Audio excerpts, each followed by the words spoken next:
Bismillahirrahmanirrahim. Assalamualaikum warahmatullahi wabarakatuh. Waalaikumsalam warahmatullahi wabarakatuh. Alhamdulillahirabbil alamin wassalatu wassalamu ala rasulillahil karim nabiyina Muhammadin wa ala alihi wa sahbihi ajma'in wa ba'd.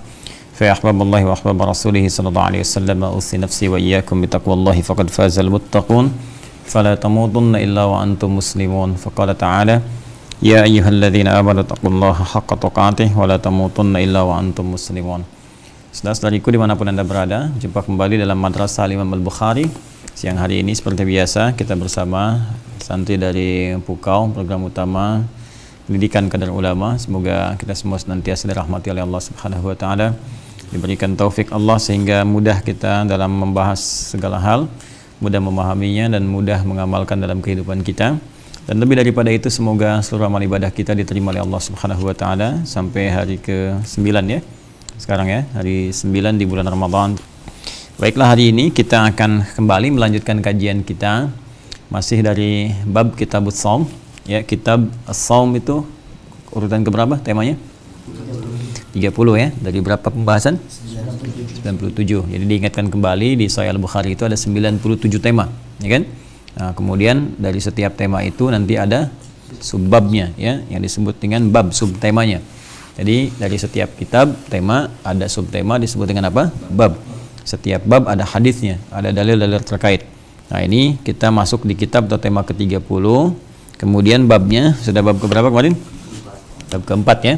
Sudah bab keempat tapi sudah mengambil hadis berapa? 6 ya. 6 ya. Nah, ini 6 ini dari urutan kitabnya. Jadi kitab Shaum ya, kitab ke-30, bab ke-1 misalnya ada 3 hadis, kan? Bab kedua 1 hadis, bab ketiga 1 hadis, ya. Keempat nanti ada 2 hadis, ya. Jadi kita sekarang sudah sampai di hadis yang ke-6, tapi urutan secara keseluruhan kita sudah ada di 1896 hadis dari kitab Badul Wahyi, ya. Jadi sekarang kita akan ambil hadis yang ke-7, jadi urutan nomor 1897 dari awal pertama kali dan nomor yang ke-7 di kitab ini pada bab yang ke-4. Ya, ini masih bab tentang panggilan dari pintu surga. Nah, cuma nanti ini ada perluasan sebetulnya menjawab pertanyaan dari Faiz kemarin ya. Nah, dari pintu mana saja gitu kan kita akan dipanggil gitu. Nah, ini dijawabnya langsung oleh hadis karena kemarin kita belum masuk ke hadisnya. Sekarang kita akan bacakan dengan lebih lengkap insyaallah. Terkhusus nanti orang-orang yang rajin puasa, di puasa ini kan ada banyak amalan. Ya, nah ternyata bukan puasanya saja yang mengantarkan kita mendapat panggilan dari pintu surga. Masya Allah ya. Jadi ada pintu-pintu surga memanggil sesuai dengan amalan-amalannya, dan amalan apa saja yang kira-kira diisyaratkan dalam hadis ini untuk kita jadikan sebagai kurikulum amalan dalam kehidupan dan kelak di hadapan Allah. Mudah-mudahan menjadi rahmat untuk kita semua dengan izin Allah Subhanahu wa taala. Siapa yang baca? Afaf. Ya Allah, bismillah. قال حدثنا إبراهيم بن المنذر قال حدثني معن قال حدثني مالك عن ابن شهاب عن حميد بن عبد الرحمن عن أبي هريرة رضي الله عنه. Nah, jadi ini rawinya, rawi terakhirnya siapa? Sahabat Abu Hurairah radhiyallahu taala anhu. Abu Hurairah ini nama asli siapa? Abdurrahman bin Sakhar. Ya, nanti kita bahas ya sedikitnya. Teruskan. أن رسول الله صلى الله عليه وسلم قال من أنفق زوجين في سبيل الله نودي من أبواب الجنة يا عبد الله أهل الصيام دعي من باب الريان. يا عبد الله هذا خير يا عبد الله هذا خير فمن كان من أهل الصلاة دعي من باب الصلاة ومن كان من أهل الجهاد دعي من باب الجهاد ومن كان من أهل الصيام دعي من باب الريان ومن كان من أهل الصدقة دعي من باب الصدقة. فقال أبو بكر رضي الله عنه بأبي أنت وأمي يا رسول الله ما على من دعي من تلك الأبواب من ضرورة فهل يدعى أحد من تلك الأبواب كلها؟ قال نعم وأرجو أن تكون منهم. Rahul Bukhari. Rahul Bukhari wa akhrajahu Muslim, juga diriwayatkan oleh Imam Muslim nomor hadis 1027 ya. Jadi Imam Muslim juga meriwayatkan hadis ini dalam kitab sahihnya dengan esensi yang serupa. Baik, coba kita gali dulu makna secara umumnya, baru kemudian kita berikan bagaimana penafsiran di dalamnya. Bismillahirrahmanirrahim. Qala haddatsani Ibrahim bin Munzir qala haddatsani Ma'an qala haddatsani Malik bin Syihab an Humaid bin Abdurrahman an Abi Hurairah radhiyallahu taala anhu. Jadi ini rawi terakhirnya sahabat Abu Hurairah radhiyallahu taala anhu yang punya nama aslinya Abdurrahman bin Sakhar. Abdurrahman bin Sakhar. Nah, ini sebetulnya juga sebelum masuk Islam itu namanya Abdus Syams. Abdus Syams di Majusi nih. Ya, kalau sudah Syams itu Majusi. Ya, ini Abdus Syams Majusi, kemudian melakukan pencarian. Nah, karena tidak tenang, gelisah, kemudian mencari, sempat masuk Kristen. Ya, kemudian juga tidak tenang, masih gelisah dan menemukan Nabi sallallahu alaihi wasallam di Al-Madinah Al-Munawwarah. Kemudian melihat perjumpaan dengan Nabi dari akhlaknya, perilakunya, sikapnya, ajarannya, dan menemukan agama fitrah yang sesungguhnya. Kemudian masuk Islam. Pada saat itu sudah tahun ke-7 Hijrah. Ya, 7 Hijriah. Jadi Nabi itu wafat kisaran tahun 10 Hijrah. Ya, 10, jadi 3 tahun sebelum Nabi wafat, 3 tahun. Nah, tapi dalam 3 tahun ini saya ingin tegaskan begini. Ada 2 hal yang penting kita teladani dari sahabat mulia ini. Ini beliau kemudian berubah nama jadi Abdurrahman. Abdus Syams itu kan hambanya matahari. Maka dirubah menjadi Abdurrahman, hamba Allah yang Maha Rahman. Ya, qulid Allah awidur Rahman ayam matadun falahul asma. Nah, surat keberapa itu? 17 Al-Isra ayat 110 ya. Panggillah Allah atau panggil Ar-Rahman. Jadi kalau kita ingin menjadikan hamba mengikut kepada pencipta Khalik, maka sertakan setelah kalimat Abdun hamba ya, nama-nama yang mulia bagi Allah Subhanahu wa taala, bisa Abdullah, Abdurrahman kan, Abdurrahim dan sebagainya. Nah, jadi beliau kemudian mengganti nama menjadi Abdurrahman. Abdurrahman, hamba Allah yang Maha Penyayang. Nah, ini yang paling menarik begini. Yang paling menarik adalah yang tadi sebelumnya ini ada pelajaran. Jadi kalau ada nama-nama yang kira-kira bertentangan dengan syariat, gitu kan? Nah, itu secara syariat bisa diganti. Ya, bahkan nanti ada ketentuan tegas untuk mengganti. Kalau nama-namanya terkesan ada unsur kemusyrikan, ya, atau nama-nama yang memang bertentangan dengan syariat dalam Islam, itu wajib diganti. Ya, misalnya nanti ada nama Abdul Syaitan misalnya kan, nah itu bahaya ya, langsung harus diganti. Haram hukumnya memberikan nama seperti itu. Kemudian misalnya tanpa kita ketahui, nanti satu saat kita belajar tentang setan, ya, supaya kita bisa menjauhi, ya, bukan jadi kenalan, jadi supaya kita jauhi ya. Nah, itu setan itu nanti punya nama-nama. Ya, setan menggoda orang wudu misalnya Walhan, ya kan? Setan menggoda orang sholat misalnya Khanzab, atau ada yang disebut Khinzib, ya kan? Nanti banyak nama-nama. Ya, setan rumah, ya kan? Ada Dasim, ya, Dasim perempuannya. Dasim. Karena ada setan laki-laki, setan perempuan. Allahumma inni a'udzubika minal khubuthi wal khaba'ith ya. Nah, jadi jangan sampai nanti ada nama, punya nama anak misalnya dikasih nama Walhan, nah itu nggak boleh ya. Ini nama setan gitu kan, ntar dia wudunya nggak pernah sempurna. Atau nama-nama makruh ya, yang tidak disukai, ya, nama itu kan bagian dari doa. Ya, jadi nama itu, sedangkan doa mukhul ibadah. Ya, inti dari ibadah. Jadi kalau seseorang diberi nama, diharapkan dengan doanya itu, dengan namanya menjadi doa kebaikan dalam hidupnya. Maka jangan berikan nama-nama yang membuat dia kemudian menjadi tidak nyaman dengan nama itu, ya, akan menjadi tersakiti atau jadi beban dalam kehidupan. Ya, misalnya dikasih karena bapaknya hobi nonton artis tertentu lawak, lalu dikasih namanya nama lawak misalnya kan anaknya gitu kan, sehingga jadi candaan di kemudian hari. Nah, itu juga mesti dievaluasi. Atau nama-nama misalnya yang kira-kira menghasilkan sesuatu yang sulit, ya. Ibunya misalnya ketika lahiran tengah dalam keadaan galau gitu kan, kemudian anaknya dilahirkan perempuan, ya, si cantik yang galau misalnya kan. Nah, itu juga tetap harus dievaluasi sehingga tidak memberikan kesan yang tidak baik dalam kehidupan. Ya, dan jangan terlalu aneh, misalnya si cantik anti galau, ya kan, si ganteng pantang gelisah misalnya. Itu ya, cari yang bermanfaat lah, cari yang kira-kira banyak maknanya yang bagus ya. Kita pengen bisa jadi ahli hadis, misalnya kita katakan Abdurrahman ahlul hadis, kan, atau Muhammad misalnya kan mufassirul hadis, boleh lah, kan, Muhammad talibul hadis, boleh gitu ya. Ya, cari yang baik-baik maknanya. Baik, di sini mengganti nama menjadi Abdurrahman. Nah, ini punya 2 kemuliaan. Yang pertama, beliau itu termasuk orang-orang yang punya visi yang jauh, ya, nalar yang tajam sekali, orang yang cerdas. Jadi beliau berpandangan begini, ini saya nih melihat Nabi SAW sudah sepuh gitu kan, usia 60 tahun kan, saya terlambat nih. Ya, jadi karena beliau merasa terlambat dibandingkan sahabat yang lainnya. Jadi orang belajar dari Nabi sejak beliau masih dalam keadaan fisik kuat, berjuang bersama Nabi SAW, banyak pelajarannya seperti sahabat Abu Bakar As-Siddiq radhiyallahu taala anhu, Umar bin Al-Khattab, kan, Utsman bin Affan, Ali bin Abi Thalib dan lain-lainnya, ridwanullah alaihim jami'an. Itu udah lama belajar dengan Nabi. Ya, karena sudah lama, banyak ilmunya, ya, banyak sekali amalannya dan sebagainya. Maka beliau visinya adalah harus mengejar. Ya, harus mengejar. Di sisa hidup Nabi yang ada, sisa hidup beliau juga Abu Hurairah radhiyallahu ta'ala anhu, ya, harus dimanfaatkan sepenuhnya untuk belajar dari Nabi, ya, mendampingi Nabi sallallahu alaihi wasallam dalam setiap aktivitas. Jadi itu visinya. Dia ada sebagian sahabat yang dari awal juga keislaman bersama Nabi, tapi kan punya aktivitas juga. Ya, aktivitasnya misalnya ada yang bekerja juga seperti Abu Bakar Siddiq kan, beliau juga berniaga, kan. Kemudian ada yang ya aktivitasnya macam-macam lah, ya. Ada yang aktivitasnya bekerja, ada yang di kebun, ada yang niaga, ada yang macam-macam. Jadi nggak semua orang bisa menyertai Nabi. Kadang ada yang ke majelis Nabi, ada yang mungkin sedang berniaga keluar negeri, kan. Sampai ada surah Al-Quraisy itu kan, ya li ilafi Quraisyin ilafi rihlatash syita'i was. Jadi kalau berniaga kan keluar. Ada yang sedang ke Yaman, sedang ke Syam dan sebagainya. Jadi nggak sempat menyertai Nabi sallallahu alaihi wasallam. Nah, ini sahabat Abu Hurairah ini berbeda pandangannya. Jadi ingin memanfaatkan sisa waktunya untuk menggali sepenuhnya ilmu dari Nabi sallallahu alaihi wasallam. Maka sementara yang lain tidak semua menyertai atau ada sebagian menunggu di majelis ilmu, ini beda sendiri. Kadang menunggu depan rumah Nabi dan melihat lebih banyak aktivitas dari Nabi, sehingga banyak meriwayatkan hadis-hadis yang bahkan yang detail spesifik. Seperti cara jalannya Nabi misalnya kan, ketika Nabi menoleh seperti apa, ya, ketika Nabi misalnya bermusafahah, ketika Nabi macam-macam. Sehingga 3 tahun ini efektif.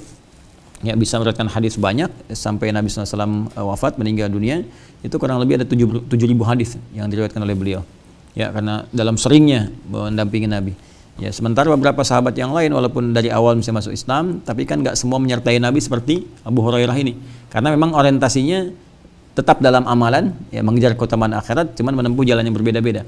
Ya, jadi berfastabiqul khairat dengan cara berbeda masing-masing. Kayak nanti kalau ini kan tipikalnya penuntut ilmu, ya. Kalau yang lain nanti ada lewat harta seperti Utsman, ya, radhiyallahu ta'ala anhu, Abdurrahman bin Auf kan lewat harta. Ya, jadi semua berfastabiqul khairat, itu yang di Quran surah kedua ayat 148. Walikulli wijhatun huwa waliha fastabiqul khairat. Jadi itu yang dimaksimalkan. Nah, Abu Hurairah memilih jalan dengan ilmu. Jadi ibadah itu nanti bisa dengan ilmu, bisa dengan harta, ya, bisa dengan fisik, tenaga, seperti Bilal dengan tenaga. Dan itu kan, ya, itu kita maksimalkan. Ada yang memang mau menggabungkan dengan ketiga-tiganya.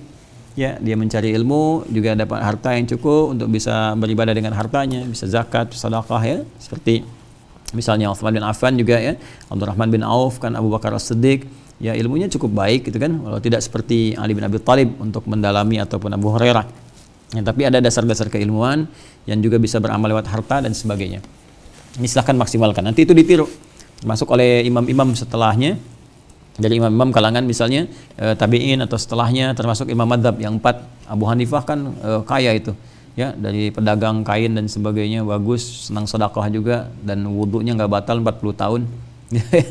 40 tahun wudhunya nggak batal malam hari, ya. Jadi dari mulai luar biasa tuh isya sampai ke subuh. Saat dimandikan ada komen pertama dari yang memandikannya, sulit kita mengikuti engkau gitu kan. Nah, termasuk salah satu wudhunya itu yang bertahan luar biasa. Nah, jadi teman-teman sekalian, kita akan lanjutkan yang pertama, ya. Jadi bagaimana kita kalau kita merasa ada yang kurang, ya, maka kita mengejar yang lain, berfastabiqul khairat, ya, berusaha tambah jam belajarnya. Kalau orang lain misalnya nanti belajar sudah berangkat belajar, tiba kemudian nilai kita kurang misalnya kan, tambah. Orang 3 jam kita 4 jam, ya kan? Orang 4 jam kita 5 jam, atau maksimalkan waktu. Nah, termasuk menghafal Quran. Wah, orang sudah 5 juz, saya baru mulai nih. Nah, coba lihat dia ngambil 1 jam sehari, saya tambah 2 jam, 3 jam. Atau kalau perlu kita fokuskan dulu untuk Quran, ya. Itu harus seperti itu, kalau enggak tertinggal. Ya, makanya nanti analoginya begini, kita pernah ditanya gini, kalau nanti ada yang bilang Abu Hurairah nih dalam tanda petik, ya, di soal misalnya, kok bisa hadisnya lebih banyak daripada Ali bin Abi Thalib, Sayyidah Aisyah radhiyallahu ta'ala anha misalkan, dan seterusnya, kok bisa? Nah, kita bisa balikin, ya, karena Abu Hurairah itu 3 tahun dihabiskan waktunya untuk mendampingi Nabi, ngikut terus gitu kan, ngikut, catat, hafalkan, hafal, terutama menghafal, ya. Nah, sedangkan beberapa sahabat yang lain kan nggak semua menyertai Nabi. Sayyidah Aisyah kan di rumahnya saja, ya, ada Nabi sallallahu alaihi wasallam. Di luar itu kan nggak sepenuhnya dengan Nabi, ya, karena ada dengan istri-istri yang lainnya juga beraktivitasnya. Nah, ini nanti kasusnya banyak, nanti itu khazanahnya akan banyak sekali, ya, termasuk dalam salat sunnah misalnya, saat Nabi di rumah Sayyidah Aisyah, salat malamnya kan nanti kita lihat berbeda dengan saat di rumah Sayyidah Maimunah, gitu kan? Yang di sini 443, yang di sana 2222, ujungnya 1 kan? Nah, jadi dari situasi itu saja kita sudah lihat bagaimana fleksibilitas Nabi memberikan tuntunan sesuai dengan bagaimana keadaan makmum, ya, gitu ya. Tapi kan nggak semua menyertai. Nah itu Abu Hurairah ya mungkin di rumah Nabi nggak bisa masuk, tapi di luar itu beliau nempel terus gitu ya. Karena itu hadisnya dalam 3 tahun banyak karena memang waktunya dikhidmatkan untuk itu. Sama dengan anak kecil 5 tahun semua waktu dihabiskan menghafal Quran aja. Ada orang 50 tahun baru hafal juz 30. Ini 5 tahun kok baru sudah hafal 30 juz. Kita bisa balik tanya, Anda kan 50 tahun kemana aja waktunya gitu kan? Nah, sama dengan sekarang ini Ramadan keberapa?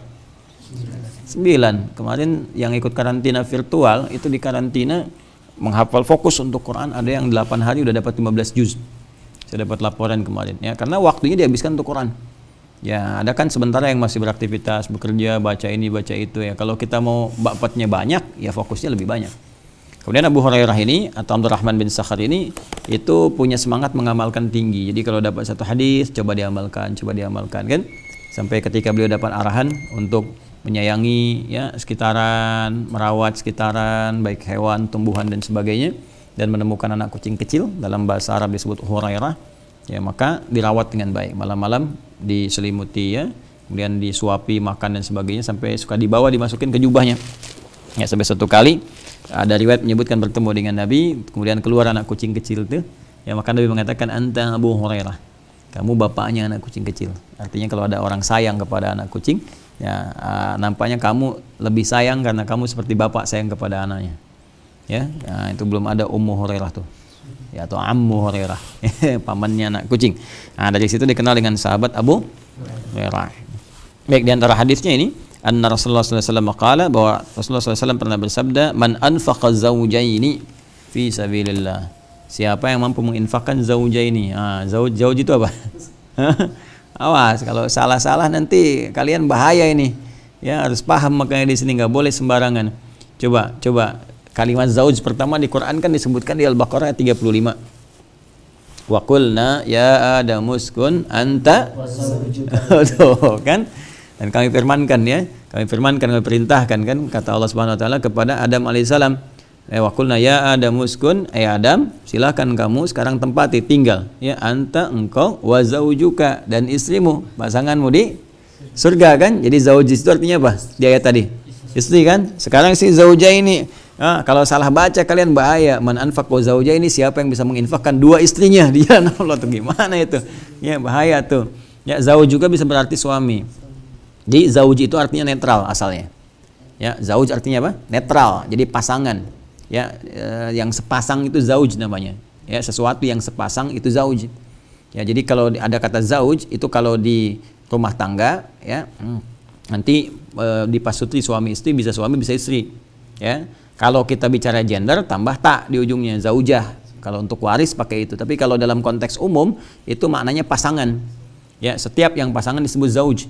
Ya makanya di orang-orang Arab kalau kita beli sendal sepasang zauj. Ya kamana urid zauj, ya dua sepasang gitu. Jadi jangan diartikan suami atau istri saja. Ana uridu hadza zauj gitu. Pengen sendal tapi pakai zauj maksudnya sepasang, bukan sendal untuk calon istri ya. Repot. Ya jadi pemahamannya begitu, setiap yang sepasang ya. Jadi zauj itu sesuatu yang sepasang atau sesuatu yang saling mengikuti, melengkapi, terus gitu dilakukan. Ya, itu zauj namanya dalam bahasa. Nah, jadi di sini kita bisa artikan kalau sifatnya umum, man anfaqa zaujaini, siapapun. Kalau udah ada man itu bentuknya tunggal tapi maknanya luas. Ya, ismun mausulin.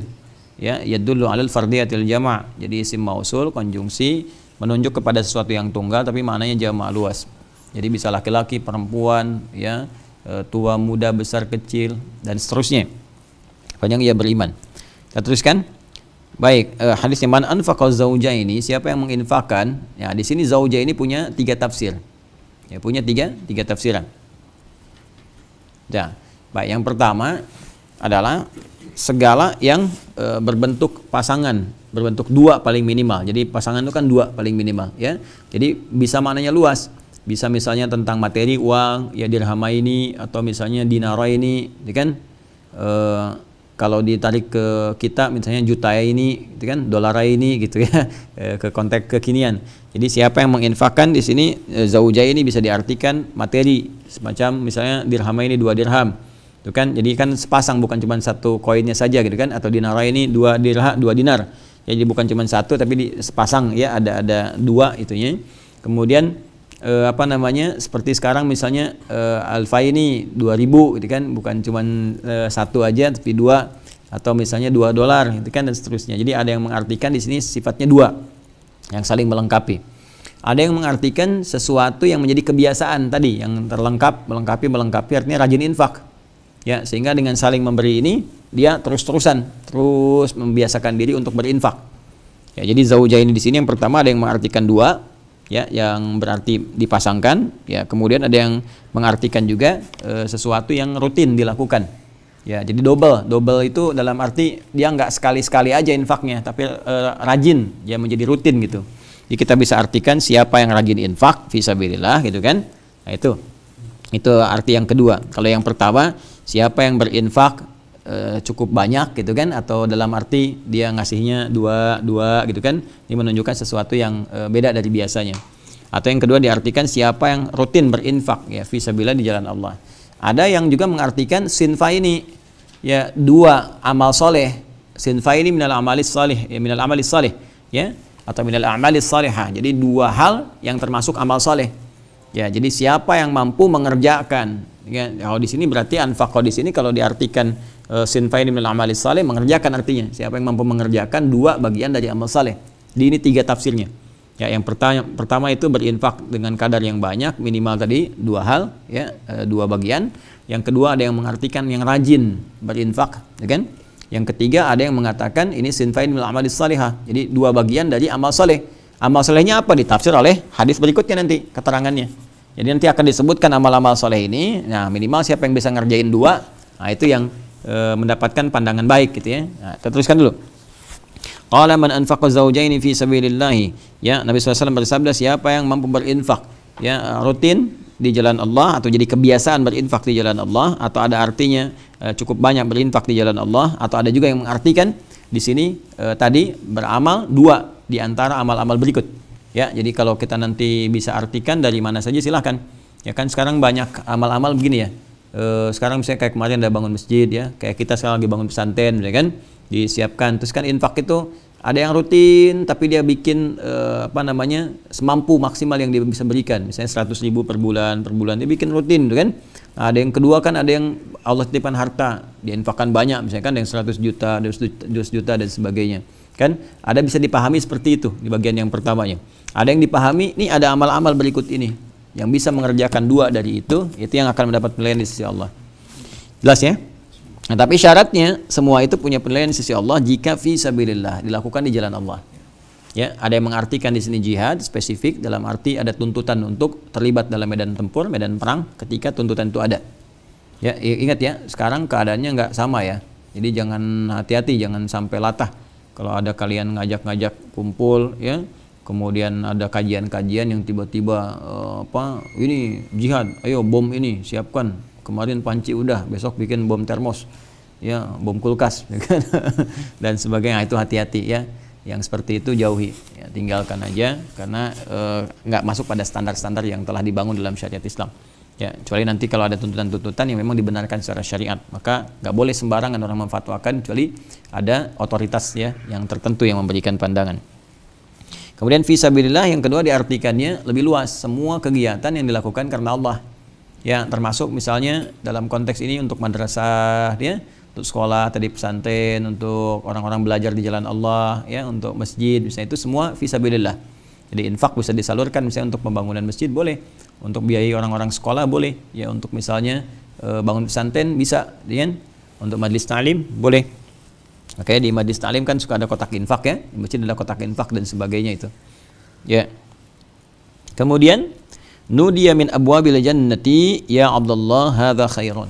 Ya, maka dia akan dipanggil dari pintu-pintu surga, ya Abdullah hadza khair. Ya, amalan kamu ini bagus. Ya, amalan kamu ini bagus. Ya, mungkin ini yang tafsiran ketiga ini agak mendekati. Ya, tafsiran ketiga, siapa yang melakukan dua perbuatan yang bagus ya, dia amal saleh, ya kemudian akan dipanggil dari pintu-pintu surga. Ya, dipanggil dari pintu-pintu surga karena ini satu kalimat ditafsirkan oleh hadis-hadis yang lain. Walaupun dua yang pertama pun bisa masuk dalam tafsiran itu. Ya. Jadi karena ada kalimat gini, nudiya min abwabil jannati, akan dipanggil dari pintu-pintu surga. Jadi di sini diharapkan setidaknya dari sekian pintu itu kita dipanggil dari 2 pintu gitu kan. Nah, bukan satu kebiasaan 1 pintu saja. Nanti kita jelaskan tafsirnya. Ya Abdullah wa hamdallah hadza khair. Gitu kan? Ini bagus sekali gitu kan. Ini bagus sekali. Faman kana min ahli shalah du'iya min babis shalah. Nah, ini dia. Maka siapa yang termasuk dari ahli salat, maka dia akan dipanggil dari pintu salat. Jadi di surga nanti disebutkan setidaknya ada 8 pintu surga. Dan 8 ini kembali kepada amalan-amalan pokok yang bisa kita maksimalkan saat di dunia. Jadi sepanjang kita masih hidup, kalau bisa diinventarisir, catat tuh amal apa saja itu semua. Yang pertama yang dasar, yang paling pokok itu salat. Ya, itu yang paling pokok, jelas itu. Semua orang Islam pasti akan dapat panggilan dari pintu salat. Nah, kalau kalian nggak dipanggil dari pintu salat, waduh bahaya itu. Ya, innalillahi wa inna ilaihi rajiun. Ya kan harus berbahaya itu. Ya, harus siap-siap betul itu. Ya, karena salat itu menjadi ukuran utama. Ya, inna awwala ma yuhasabu bil 'abdi yaumil qiyamati as-shalah. Amal pertama yang dihisab oleh Allah dari kiamat apanya? Salat. Karena itu salat jadi amalan pokok. Itu salat itu penanda keimanan. Alladzina yu'minuna bil ghaib wa yuqimunas shalah. Wa ma kana Allahu liyudhi'a imanakum. Jadi salat itu penanda iman. Jadi kalau orang enggak salat berarti ada bermasalah di imannya. Bahkan mungkin enggak punya iman. Inna bainar rajuli ya al-farqu bainar rajuli wa bainasy syirki wa bainal kufri wasyirki tarkus shalah. Ya, jadi perbedaan antara seseorang yang beriman dengan yang tidak beriman, baik karena kufur banyak maksiat atau tidak beriman atau syirik, yaitu terlihat ketika dia meninggalkan sholat. Ya, jadi pertama kali pintu yang memanggil orang beriman pasti itu lewat pintu sholat. Ya, jadi hati-hati yang pokok ini jangan sampai tinggal. Ya, terlambat pun kita gelisah, apalagi tertinggal.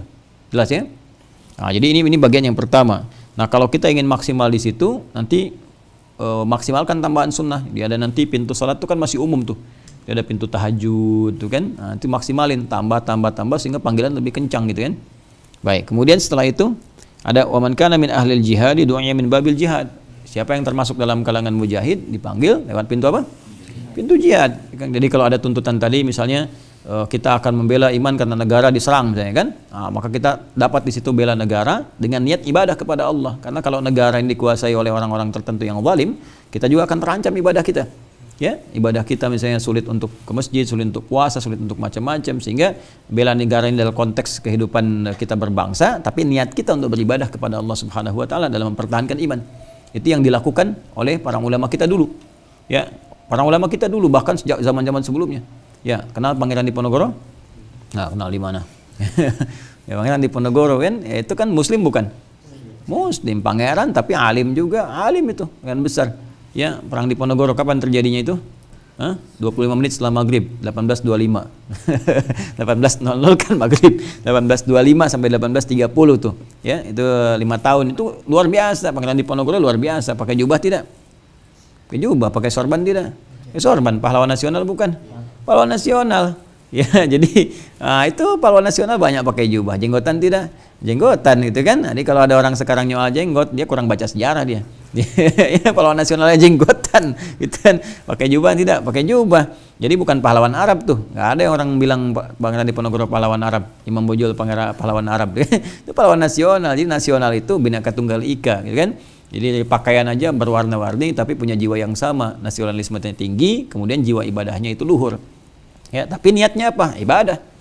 Niatnya ibadah karena Allah. Ya, termasuk juga para ulama-ulama setelahnya. Ya, Hadratus Syekh Kiai Haji Hashim bin Asy'ari, saya kan, Kiai Haji Ahmad Dahlan. Terus Kiai Haji yang di Tasik siapa? Masa nggak hafal? Zainal Mustafa. Yang di Bekasi siapa? Kiai Nur Ali, ya kan? Ntar Ugi belakangan besok ya. Nanti Kiai Ugi belakangan insya Allah ya, dari Sudan. Susukan dekat Banjaran ya. Susukan itu apa itu bahasa ini Romawi sih, sungai ya. Sungai ada sungai ya di sana kan, sungai kan di Banjaran ya. Apa namanya? Sungai Ciherang. Ciherang, tahu nggak Ciherang? Ya, Ciherang itu Cibening, sini Jati Bening, Herang itu Bening ya. Di tempat lahir saya juga ada di Pandeglang Ciherang.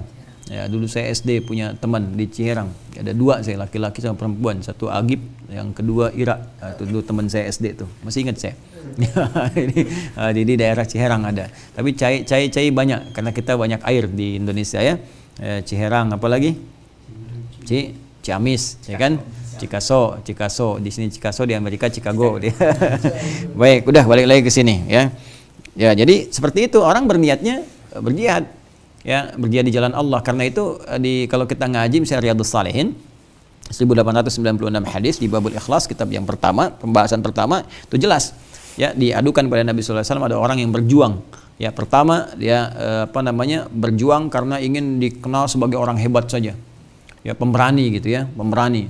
Yang kedua, dia berjuang hanya untuk sekedar konteks kehidupan kelompok aja. Jadi untuk kelompok dia, kalau kita misalnya berjuang demi daerah kita, bangsa kita atau negara kita gitu kan secara umum. Yang ketiga, ada yang disebut dia berjuang, dia tegakkan karena Allah. Ya, dia tegakkan karena Allah. Jadi lakukan semua karena Allah, lillah. Dan kalau sudah semua karena Allah, semua lingkaran lingkungan kita juga dapat. Ya, misalnya gini, apakah dengan bekerja karena Allah lantas kita jadi turun bekerjanya? Tidak. Justru lebih semangat. Yang direktur tetap jadi direktur dan jujur, nggak ada korupsi karena merasa ketika bekerja diawasi Allah, harus tepat waktu, ini kan karena dihisab. Ya, jangan sampai minta hak lebih tinggi daripada kewajiban, itu pasti gitu. Nah, pejuang juga kata Nabi, litakuna kalimatullahi al-ulya, siapa yang berjuang gitu kan untuk menegakkan kalimat Allah itu yang paling tinggi, maksudnya dia lakukan ibadah karena Allah Subhanahu wa taala untuk menunjukkan itu. Ya, fahuwa fi sabilillah, maka itu yang dimaksud fi sabilillah. Makanya ulama-ulama dulu, teman-teman sekalian, ya, dan saudara-saudariku dimanapun Anda berada, itu mereka niatkan semua karena Allah.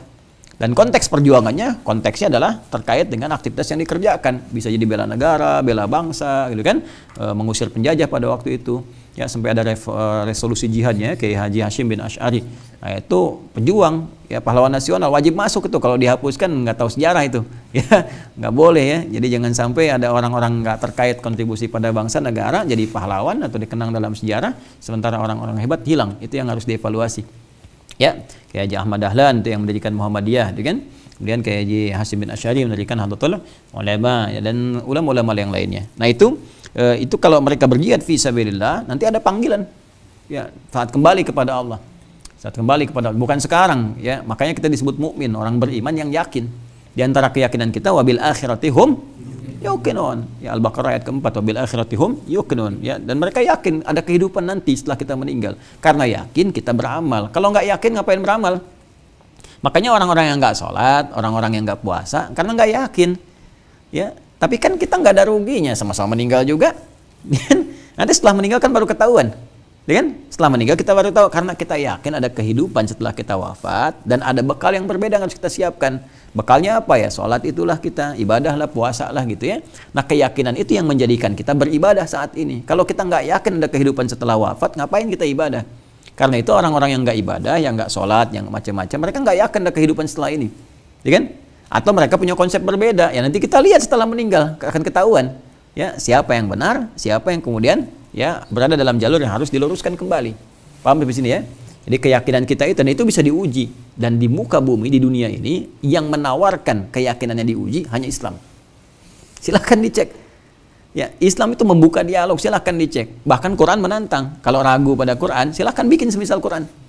Ya, coba kitab suci mana di muka bumi ini yang membuka kepada semua kalangan untuk menguji kebenarannya? Cuma Al-Quran.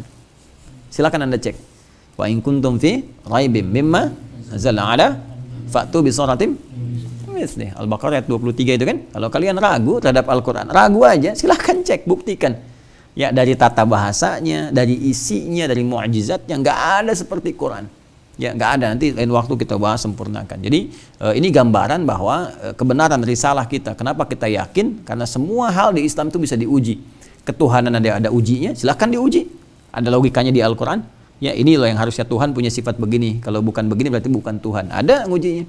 Ya, sholat juga diuji, silahkan. Jadi semua. Jadi akhirnya ketika kita membuka untuk diuji dan menemukan kebenarannya, di situ keyakinan kita makin kuat. Makanya dasar kita itu di Islam ilmu. Ya, bahkan tauhid pun pakai ilmu. Fa'lam annahu la ilaha illallah. Quran surah 47 ayat 19. Fa'lam, mesti punya ilmu. Annahu la ilaha illallah. Dasar kita ilmu, pengetahuan. Jadi nggak ada di sini keyakinan di muka bumi ini yang menawarkan keyakinannya untuk diuji kecuali Islam. Ya, termasuk juga dengan kitabnya dan sebagainya. Dan sampai hari ini, ya, selalu yang menguji itu mengakui keunggulan-keunggulan yang tidak pernah menemukan kecacatan baik dalam Al-Quran atau hadis-hadis Nabi SAW sampai saat ini. Ya, dan buktinya semua sama. Coba, dari zaman Nabi SAW 15 abad sampai dengan sekarang. Ya, sholatnya kan sama. Ya kan? Sholat sama, ngaji sama, Qurannya sama. Sama. Mana ada yang bisa bertahan karya manusia seperti itu? Silahkan lihat kitab manapun di muka bumi itu bahasanya sama nggak dari sejak dia turun sampai dengan sekarang. Ya, coba cek. Jangan-jangan nanti ibadah di Bekasi sama di Bali beda bahasanya, ya kan? Atau sama di Padang, Sumatera beda, atau sama di luar negeri beda. Orang Islam sholat sama semua bacaannya. Nggak ada di Indonesia orang sholat misalnya, oh orang saya dari Pandeglang, Allahu Akbar, Jakarta Tuhan gua gede, ini Bandung Allah nu agung, nggak ada, semua Allahu Akbar. Ya, sampai ke daerah Afrika, sampai kemana semua Allahu Akbar, sama semua dari dulu sampai sekarang. Ini menunjukkan otentisitas atau kemurnian ajaran Islam. Itu jihad. Jadi yang kalau tidak ada panggilan jihad dalam konteks kemudian fisik, perjuangan fisik, maka jihad-jihad turunan itu berlaku. Ya, turunan yang pertama termasuk pokok itu menuntut ilmu. Talabul ilmi tafaqquh fid din. Dalilnya Quran surah 9 ayat 122. Wa ma kana al mu'minuna liyanfiru falawla nafara min kulli firqatin minhum liyatafaqahu fid din wa liyunziru qaumahum idza ilaihim la'allahum yahdharun. Jadi kalau misalnya nggak ada panggilan jihad secara fisik, maka menuntut ilmu itu setara, ya setara. Bahkan Al-Imam Al-Maraghi dalam tafsirnya Al-Maraghi itu mengatakan kalau jihad fisik itu nggak ada panggilannya, belum ada kondisinya, maka menuntut ilmu itu berada di atas jihad fisik. Artinya pahalanya tinggi, pahala tinggi. Nah seperti yang kita lakukan sekarang, kalian belajar sekarang ini. Nah, tapi harus benar tafaqquh, belajarnya supaya ingin paham dan mengamalkan lagi kembali ke masyarakatnya, berjuang yang ikhlas, ya. Jangan sampai agama digunakan jadi alat-alat untuk mencari dunia dan sebagainya. Nah, kalau kalian benar itu kalian mujahid, ya. Nah, jadi kalau sekarang kalian belajar, tiba kemudian meninggal, maka statusnya mujahid fi sabilillah. Oke, mau begitu? Nah, bentar lagi ya, tak habis kajian aja. Kalau sampai ajalnya, kalau belum sampai ajal ya nggak bisa juga gitu ya. Ya, jadi sesuai ajal. Karena itu kita berusaha sepanjang hidup belajar. Tafaqquh fiddin sepanjang hidup. Ya, supaya status kita itu naik dari biasa menjadi mujahid. Update status terus, ya, update. Jangan cuma di Facebook, ya di YouTube, ya atau di yang lain-lain kalian update status. Ya, ngajinya yang benar, bukan tabayatubu YouTuban, ya fasbaka Facebookan. Ya, tidak. Ngaji yang benar, update status kita. Jadi kalau kita berusaha meningkatkan diri untuk belajar, memperbaiki ya pemahaman kita akan agama, mengajarkan kembali dengan cara yang benar, sanad yang benar, itu status kita saat masih belajar itu naik menjadi mujahid fi sabilillah. Dan akan ditimbang di hari kiamat. Jadi nanti yang ditimbang tuh kalau para syuhada yang terkait dengan peperangan, medan fisik, nanti darahnya ditimbang. Ya kan? Ya itu riwayatnya populer sekali. Tapi kalau pejuang kita seperti belajar sekarang, tintanya ditimbang. Nah itu ilustrasinya. Ya, antum nulis-nulis berapa banyak kan, keluar tinta dan sebagainya. Belajar para ulama tuh nulis kitab banyak-banyak tuh. Ini Al-Bukhari aja. Ini Sahih Al-Bukhari ini kan yang 1 jilid begini. Ya kalau yang kita lihat syarah sederhananya 4 jilid. Yang Ibnu Hajar Al-Asqalani 18 jilid. Itu baru satu kitab ditulis 18 jilid. Nulisnya pakai apa? Iya pakai tinta. Kan dulu belum ada komputer. Ya pakai tinta begini gitu kan. Terus belum ada lampu seperti kita yang seperti sekarang. Ya, itu bahasa Spanyol cempor gitu kan. Kalau di di Cekoslovakia kan semprong. Lampu gini, lihat-lihat kan udah gitu pakai mesin tik. Mesin tik kan begini tuh cukup lama juga. Ya, itu 18 jilid, itu baru satu karyanya, belum yang lain. Yaitu tintanya ditimbang. Nah, itu yang mengatakan bahasa kiasan, sama-sama berjuang. Ya, sama-sama berjuang sampai akhir hayat. Nah, itu nanti insya Allah di hari kiamat akan dipanggil lewat pintu jihad. Wa man kana min ahli al-jihad du'iya min babil jihad wa man kana min ahli siyam du'iya min babir rayyan. Nah, siapa yang termasuk ahli siyam? Ahli siyam, asyam, bukan asyap ya, asyam. Nah, itu nanti siapa yang termasuk ahli siyam dipanggil dari pintu rayyan. Ahlun itu dengan ghairu ahlin beda. Ya, sekarang gini. Kalau kita ingin katakan misalnya pemanah dengan ahli panah, beda nggak? Beda. Kalau ahli itu artinya apa? Sudah terbiasa, ya. Kalau dalam pekerjaan terbiasa. Nah, dunia takhusus sudah spesifik, sudah spesialis. Jadi emang ada spesialisasi puasa. Jadi ketahuan nih. Ya, dan kebiasaan ini udah diketahui, ahli dunia juga udah paham nih. Udah nggak usah nawarin ugi hari Senin, dia mah ahli puasa. Nah, udah ketahuan kan? Gitu. Dia udah nggak usah nawarin si fulan, dia mah puasanya puasa Daud, gitu kan? Nah, jadi ya susah ngetahui jadwalnya, itu candaan-candaan saja, tapi udah ketahuan dalam setiap kesehariannya udah kelihatan. Bukan cuma Ramadan yang dia kejar, ya setiap ada peluang untuk puasa dia puasa. Ya puasa misalnya 6 hari bulan Syawal, Ya puasa misalnya yang apa puasa Arafat itu kan, kalau nggak ke haji kan ada puasa misalnya 10 Al-Muharram, Asyura dan lain-lainnya, kejar selama hidupnya, itu termasuk ahlus siyam. Ya, faman kana min ahlus siyam du'ya min babi ar-rayyan, maka akan dipanggil dari pintu namanya apa? Ar-rayyan. Jadi kalau kalian nanti punya anak dinamai Ar-rayyan pun, atau cari istri namanya Ar-rayyan, tapi kalau nggak puasa tetap nggak dipanggil dari situ. Ya, Ar-rayyan manggil saya Ar-rayyan nggak bisa. Nah, tetap harus latihan puasa. Jelas ya? Taib. Teruskan. Wa man kana min ahli shadaqati du'ya min babis shadaqah. Siapa yang termasuk ahli sedekah maka akan dipanggil dari pintu apa? Sedekah. Maka tugas kita sekarang adalah coba inventarisir ini semua. Ada amal apa saja? Kalau kembalikan ke awal hadis tadi, usahakan setidaknya ada 2 yang dipanggil. Ya, 2 pintu manggil. Kalau pintu salat itu udah biasa. Ya, udah biasa. Ya, kalian dipanggil ya jangankan kalian yang bangun. Ya, Amil bangun, saya bangun semua sholat, ya kan? Ya kan?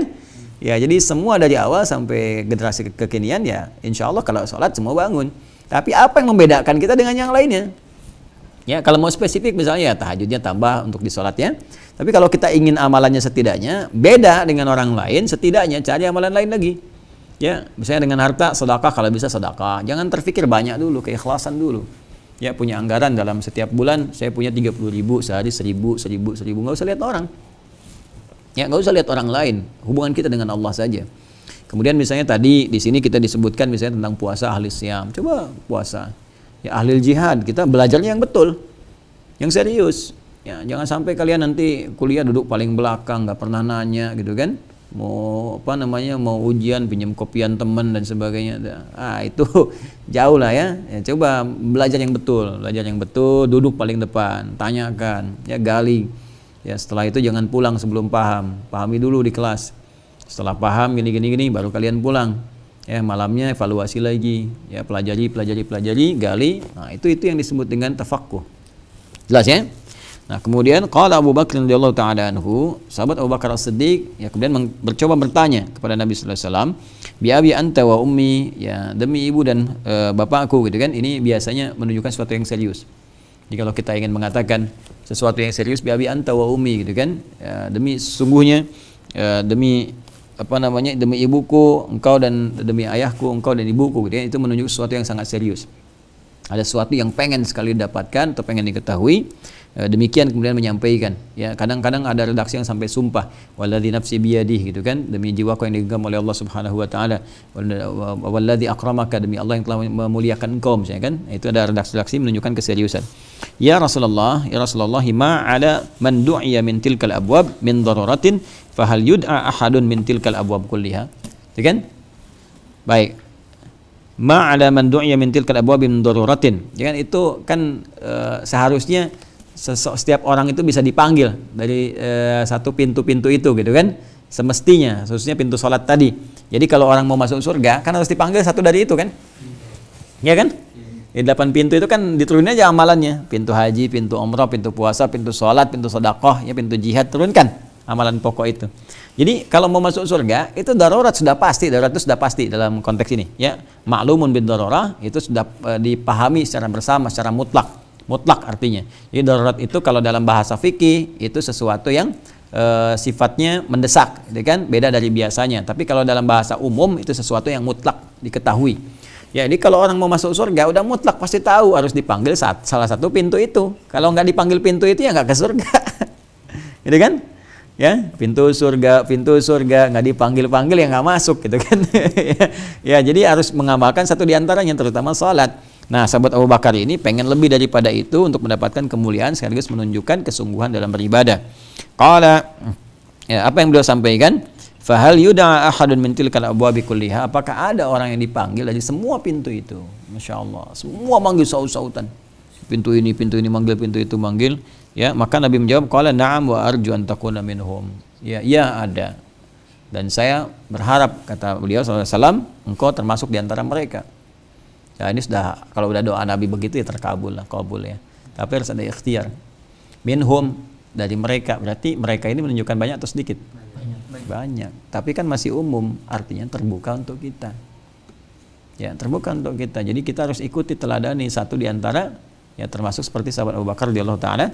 Apa yang dikerjakan oleh beliau ridwanullah alaihi, setelah itu beliau mencoba menginventarisir amalan-amalan yang mampu beliau kerjakan semua dan konsisten selama hidup. Sehingga ada kisah sampai ke kita saat Nabi duduk dengan sahabat, Nabi mencoba mengklarifikasi, tanya absen, siapa yang sudah sholat jamaah, semua acungkan tangan. Ya, jamaah di sini ke masjid artinya ya. Dan siapa yang nengok orang sakit, semua acungkan tangan, sebagian turun, Abu Bakar masih angkat. Siapa yang udah nyolatin orang sakit, Abu Bakar ngangkat.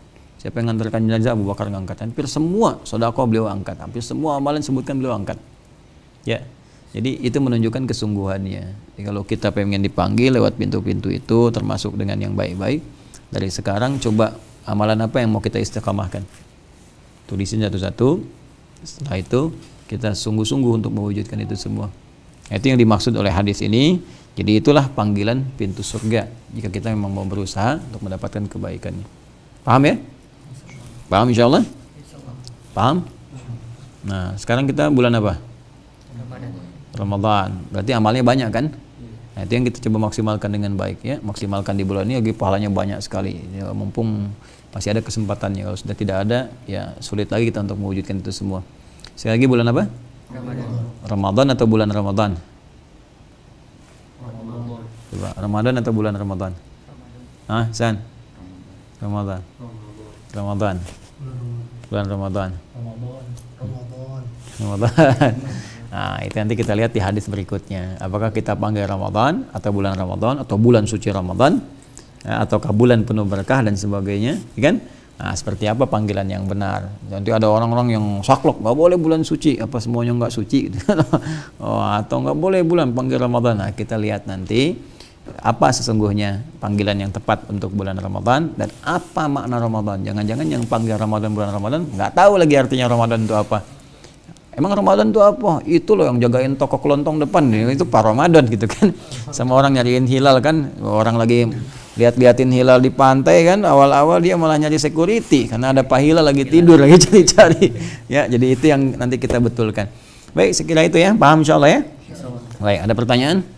Tidak, karena kalau sudah paham nggak boleh nanya. Ya ayyuhalladzina amanu la tas'alu an syai'in tubdalakum. Masuk, kalau orang-orang beriman, kalau masih punya iman, kalau persoalan sudah jelas dipahami, jangan banyak bertanya lagi. Khawatir banyak bertanya itu menjadikan yang jelas semakin tidak jelas. Paham insyaallah? Ada pertanyaan? Tidak. Kalau gitu kita cukupkan. Mirsa dimanapun Anda berada, alhamdulillah kita menyelesaikan kajian Madrasah Imam Al-Bukhari di hadis bab yang keempat, hadis yang ketujuh. Alhamdulillah, semoga Allah berkahi kita semua. Semoga Allah memberikan pemahaman yang baik untuk kita amalkan, dan semoga Allah memberikan kesempatan pada kita untuk meniti amalan yang baik sebelum kembali kepada Allah dalam kebaikan insyaallah. Allahumma taqabbal minna innaka antas sami'ul alim, tub 'alaina innaka antat tawwabur rahim. Allahumma ij'alna ya Allah min ahli al-Qur'an, min ahli siyam, min ahli al-qiyam, wa mimman du'iya ya Allah min tilkal abwabi kulliha. Wa sallallahu ala sayyidina Muhammad wa ala alihi wa sahbihi ajma'in. Wa akhiru da'wana subhanakallahumma bihamdika nashhadu an la ilaha illa anta nastaghfiruka wa natubu ilaik. Walhamdulillahi rabbil alamin. Assalamualaikum warahmatullahi wabarakatuh.